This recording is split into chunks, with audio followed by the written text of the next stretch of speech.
Wipe it down, wipe, wipe, sports, wipe, Rob Vasquez, wipe your it boy down, Rob. wipe, wipe, wipe it down, Reggie. wipe it down, wipe, Reggie, wipe easy. it down, wipe, Reggie wipe, hands, wipe, Barnett and wipe it new. down, wipe, wipe it down, wipe, wipe it down, wipe, won't you wipe it down, wipe, won't you wipe it down, wipe. It's so easy, you can do it. All you gotta do is put it back into it. Swing your arms left and right, like you tryna start up a fight. I can't mess around with them squares, you know I gotta keep my circle tight. Make that money 15 times. Fake it, do they suicide. Homie, I'm lit, I be turning up. I hear my crew running up. All of my misfits in the club, but we gon' all run them up. Homie, I'm lit, I be turning up. I hear my crew running up. All of my misfits in the. You see, man, what's going on here? What did you get? It's one of these, bro. That's a beautiful thing right there, man. Nice and shiny. Yeah. How does it feel, man? All the hard work that you put in. Yeah. All the and all that other and the good stuff. See how it pays off, man. You stick to your guns, man. That's a shining example, man. Thank you. Before my tenure was over in the BKFC, had to get. And this is my dad's, but I'm holding on to it for a little while. He's getting a box made for it, so he's gonna put it up in there. Yeah, that's what's up, man. Yeah, your father and the other coach was supposed to be on, but they're there in spirit, man. Next time we'll have them on, man, because you're the spitting image of your pops, bro. My dad, the gym tonight, and I want to see Jason in a little while anyway. Yeah. So that's what's up, man. So, hey, Reg. Yeah. Let me tell you something, because I know you were going back and forth. You said, "Oh, my tenure's done." You said, "Yo, I gotta get this belt." I said before my tenure was done, and I didn't want. Man, it wasn't even about the belt. I told y'all it wasn't about winning. It was about destroying what they were trying to build over top of me. You won't take my spot, man. So bring on the next one. I'm ready. Or whoever, whenever. You know. Especially when you fought everybody they put in front of you. Everyone. And Johnny Bedford. And we all Everybody. know to fight me again. And I partially respect what you said. Like, oh, I beat him twice. No, you kicked my ass once. You got gifted a fight. You know, the second time around. But I mean, let's just throw it out there. We all know where that initial injury came from. Left side oracle. Easy's right hook. I mean, it all adds up. And that injury's not nothing to play with. So, no, honestly, it's really worth it to Johnny to come back and fight. Or do we move to the next person? Either way, I'm just enjoy these last couple of days of resting and hanging out with my family, and we back to work. I've already been in the gym training. I just not go hard like I normally do. Yeah. Give me 1 second over here. Yeah. So let me ask you. How does it feel to have the title, be the first KFC under 25-pound champ? How does it feel to be the champion, man? So you gotta get it right. I am the bare knuckle 135-pound interim. All right, I'm gonna get it right. You know.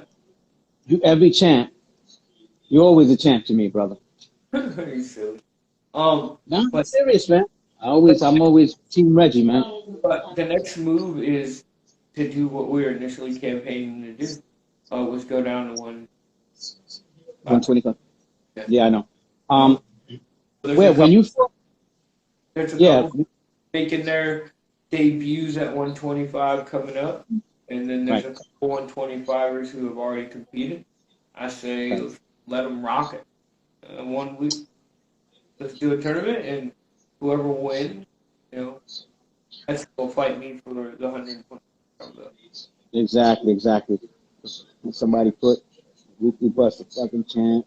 You got somebody said the fucking champ. You got a lot of love in here, man. People waving. Yeah, 35. You definitely are. Got the weekly bust. Yeah, dude, man. And as much as I like the kid that you fought, he's good, but I felt that I thought you were going to be way too much for him. I told y'all there's levels to this game.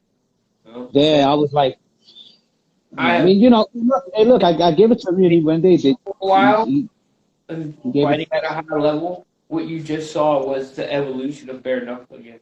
When right, you talk about some of the greatest bare knuckle fighters in history and the mastering bare knuckle, I'm right. not tooting my own horn, but I went out there and did what they did, you know, and that's Uh, how guys reigned supreme and were, like, yeah, you got on here. You got Ernesto Diaz. thank you, Nick. He said, "Congratulations, champ." Thank you, Diaz. I appreciate it. So for me, man, I upped the ante on the sport again. Yeah, so you're definitely gonna fight Johnny Buck again at You know what, 135. really, two, I don't know. I don't know. Yeah, I won't say two, but there's only a couple of other guys within the sport of bare knuckle that you can see actively evolving into. You know what I mean? Like truly becoming bare knuckle fighting now. yeah. I think that when you have well, you were there from the beginning, Yeah, and and it's not even I've about seen you. I've seen you evolve. I've seen you change and do doesn't things matter. too. Somewhere in between there, I was going to figure out and unlock. I hate to joke around. Me and my buddies we were all hanging out this past week, and he's like, "Man, he's like, you look like Bruce Leroy in there, dog. You just had that glow. There was nothing he could do to you." And I was like, "Man, stop." But in all honesty, he's kind of right. In that moment, you just had that glow. You wasn't, and that was Yeah, preparing and practicing, but also, like I tell other yeah. people, That's funny you say that. understanding and using Yeah, bare knuckle boxing, clinch fighting, understanding the concept of bare knuckle, and really have to go and look at the fight, break it down by piece, how all of those things intertwine, and they weren't just separate entities of a fight like they have been for myself. You I have to agree. I agree. And have to and unlock that for themselves. But when they do, man, there's gonna be some incredible. I mean, you think that some of these fights are good now? Imagine, and I'm not tooting my own horn, but two guys who have shot past my capacity of bare knuckle and what I've learned exactly. that are in there getting it. You know, Yeah, it's not. it, It's it, not. It's not for the faint of heart, but it is evolving. It is changing, and those who are finding their niche in it and putting their own, where they're mixing it up well and doing, bringing that high quality with a lot of good things that like what you do now. And I told you, man, because everyone. it comes with it, man. It pays off, bro. It pays off, man. So I have respect for all the other guys, but Reggie, man, man, you got a special man, friend Bob, man. You were the first dude I interviewed. And let me tell you something. I'm always Team Reggie. I don't care about none of that other stuff. Team Reggie. That's it. Man, I You know what I'm appreciate saying? it. It's been a road, but we have more work. And of course, there's been Yo, nobody who actually solidified the 135-pound championship by defending it. So, well, I don't think. I mean, it speaks for itself. At 135, look at the guys that you fought and the guys that you beat, and look at how you fought, how you did at the beginning, which you did well because you have that stuff, but you got better and better within the spectrum of bare knuckle. Because we see guys that come from other organizations. It could be from wrestling background, it could be jiu-jitsu background or whatever, but may have an MMA background, and or some people come from a boxing background, where and whenever you're fighting, you always have your hands wrapped and you always have the gloves. So it's a whole lot different world, bare knuckles. It's not the same, and